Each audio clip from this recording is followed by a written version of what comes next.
Assalamualaikum warahmatullahi wabarakatuh. Kami di sini akan mempresentasikan Hukum Tata Negara Filipina. Saya Ganes Laksitaskar Haruna dengan NIM C100230411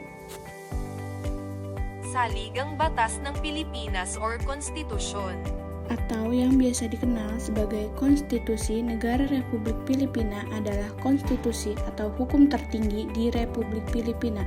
Rancangan akhirnya diselesaikan oleh Komisi Konstitusional pada 12 Oktober 1986 dan diratifikasi oleh voting nasional pada 2 Februari 1987.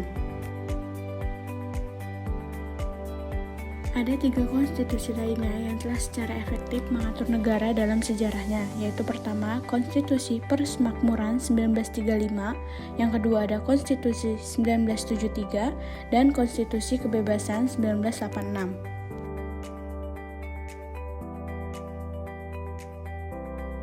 Dan untuk asas ketatanegaraan yaitu ada demokrasi. Negara Filipina dibangun atas sistem demokrasi di mana pemerintah berbasis dari pilihan rakyat melalui sistem pemilihan yang beradil. Yang kedua itu ada konstitusional. Negara Filipina memiliki sistem ketatanegaraan yang dibangun atas konstitusi yang menjadi dasar hukum utama negara.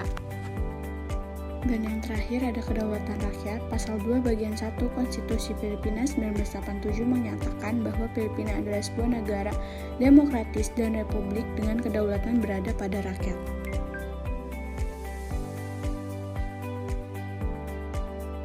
Sistem pemerintahan Filipina menganut sistem pemerintahan presidensial di mana presiden memiliki peran sebagai kepala negara dan pemerintahan.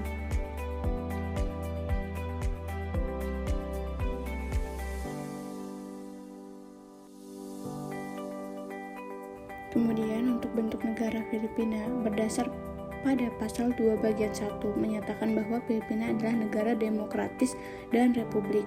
Untuk kedaulatan Filipina berada di tangan rakyat dan seluruh kekuasaan pemerintahan berasal dari mereka.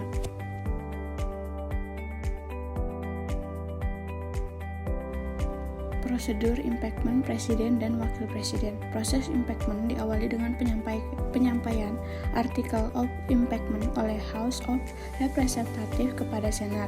Senat berwenang mengadili dan memutus. Khusus untuk impeachment yang diajukan kepada presiden, maka Senat dipimpin oleh Chief of Justice of Supreme Court.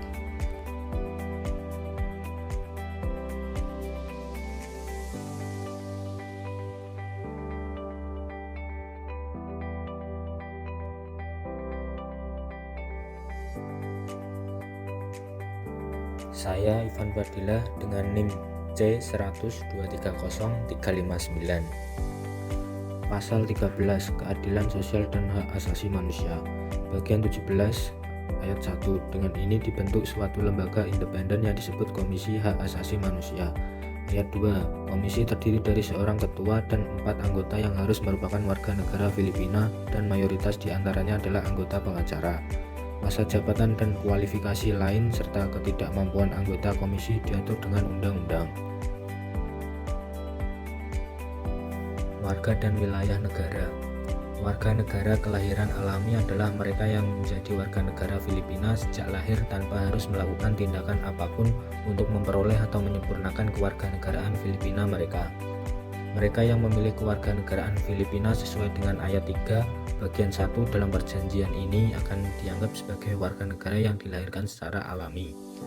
Wilayah nasional terdiri dari Kepulauan Filipina dengan semua pulau dan perairan yang tercakup di dalamnya dan semua wilayah lain yang dimiliki Filipina, kedaulatan atau yurisdiksi yang terdiri dari domain terestrial, fluvial dan udara, termasuk laut teritorialnya, dasar laut, lapisan tanah di bawahnya, landasan kontinen, dan lain-lain daerah bawah laut, perairan di sekitar, di antara, dan menghubungkan pulau-pulau di kepulauan, terlepas dari luas dan ukurannya, merupakan bagian dari perairan pedalaman dari Filipina.